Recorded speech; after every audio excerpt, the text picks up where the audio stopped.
राष्ट्रभक्ती आणि राष्ट्र एकात्मतेचे प्रतीक असलेले वंदे मातरम आता वोट बँक मातरम बनली आहे.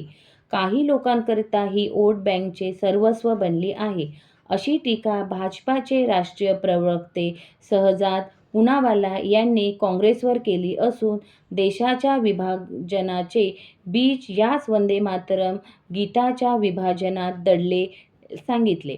रामभाऊ म्हाळगी स्मृती व्याख्यानमालेचे पहिले पुष्प वंदे मातरम आणि राष्ट्रीय पुनरुत्थाने या विषयावरील परिसंवाद ते बोलत होते.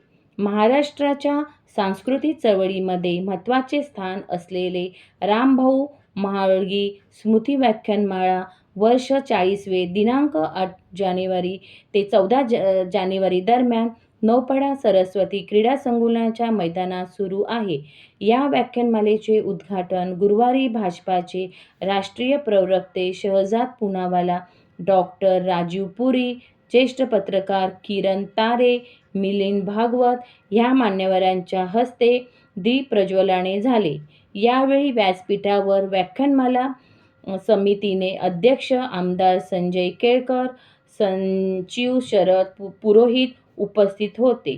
तर श्रोत्यांमध्ये माजी महापौर सुभाष काळे, टीजेएसबीचे विद्याधर वैश्यपालन, प्राध्यापक कीर्ती आगाशे, समतोल फाउंडेशनचे विजय जाधव आदींसह अनेक मान्यवर उपस्थित होते. संवादात पत्रकार किरण तारे आणि मिलिंद भागवत यांनी शहजाद पूनावाला आणि डॉक्टर राजीव पुरी यांनी विविध प्रश्नांवर बोलते केले. मुसलमानांच्या तुष्टीकरणासाठी किंबहुना मुस्लिम मतपेढी जपण्यासाठी त्यावेळी पंडित जवाहरलाल नेहरूंनीच वंदे मातरमचे 2 तुकडे केले.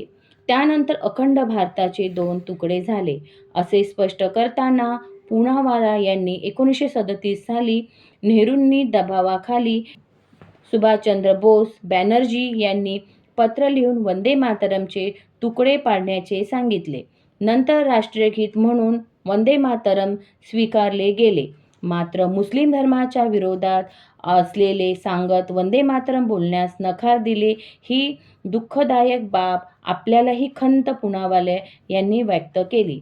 भाजपाकडून उठसूट नेहरूंवर खापर फोडले जाते ह्या प्रश्नावर त्यांनी खरा इतिहास जनतेला सांगण्याचा हा प्रयत्न असल्याचे सडेतोड उत्तर दिले.